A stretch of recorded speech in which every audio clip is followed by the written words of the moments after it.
એક મહત્વના સમાચાર મળી રહ્યા છે તેના ઉપર નજર કરીએ તો હાલમાં મળતા સમાચાર પ્રમાણે અમદાવાદ બુલેટ ટ્રેનના ક્રેન દુર્ઘટના મામલે મહત્વના સમાચાર મળી રહ્યા છે।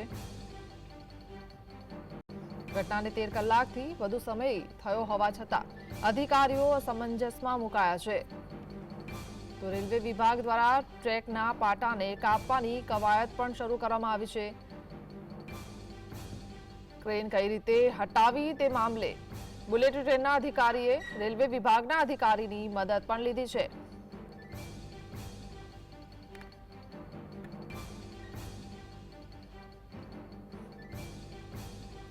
તો ક્રેન તૂટી પડવાને ઘટનાને 13 કલાકનો સમય થઈ ગયો છે, એ છતાં અધિકારીઓ અસમંજસમાં મુકાયા છે। રેલવે વિભાગ દ્વારા ટ્રેકના પાટાને કાપવાની કામગીરી હાથ ધરવામાં આવી છે।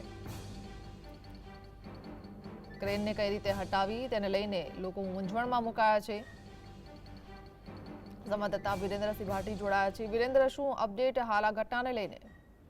બિલકુલ હિના કે ઘટના સર્જાએ 13 કલાકથી વધુ સમય વીત્યો હોવા છતાં પણ જે સ્થાનિક અધિકારીઓ છે તેમજ ઉચ્ચ અધિકારીઓ છે તે અસમંજસતામાં મુકાયા છે, કારણ કે જે ક્રેનનો ભાગ છે તે ક્રેનનો ભાગ હજી સુધી હટાવવામાં નથી આવ્યો। અલગ અલગ ક્રેનોની મદદ લેવામાં આવી રહી છે। તેની સાથે સાથે જે ઉચ્ચ અધિકારીઓ હતા, રેલવે ડિપાર્ટમેન્ટો હશે, તે તમામ લોકો ઘટના સ્થળ ઉપર ધસી આવેલા છે।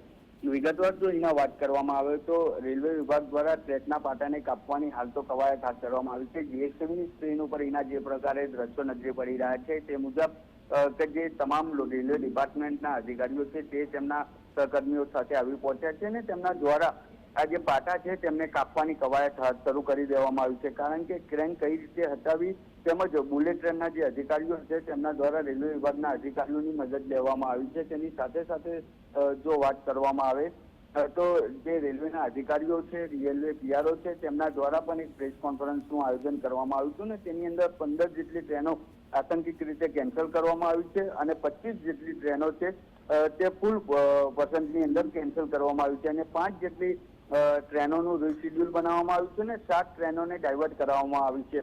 આ દુર્ઘટનાની જાણ થતાં સતત માહિતી છે તે આપવામાં આવી રહી છે। સોશિયલ મીડિયા ઉપર પણ તેની વાત કરવામાં આવી રહી છે।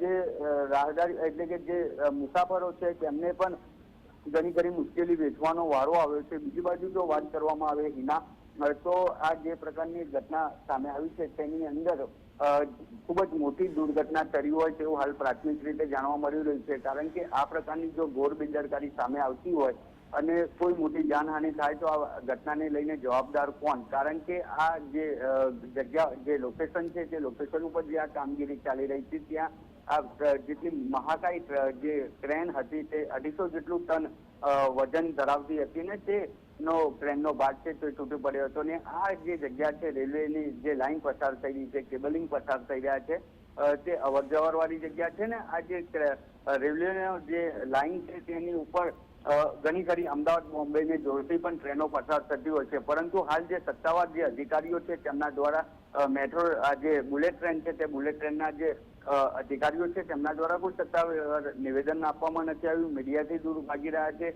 કારણ કે આ જે ઘટના બની છે તેના 13 કલાકથી વધુ સમય વીત્યો હોવા છતાં પણ તેમના દ્વારા મગનું નામ મળી નથી પાડવામાં આવતું। જી, આભાર।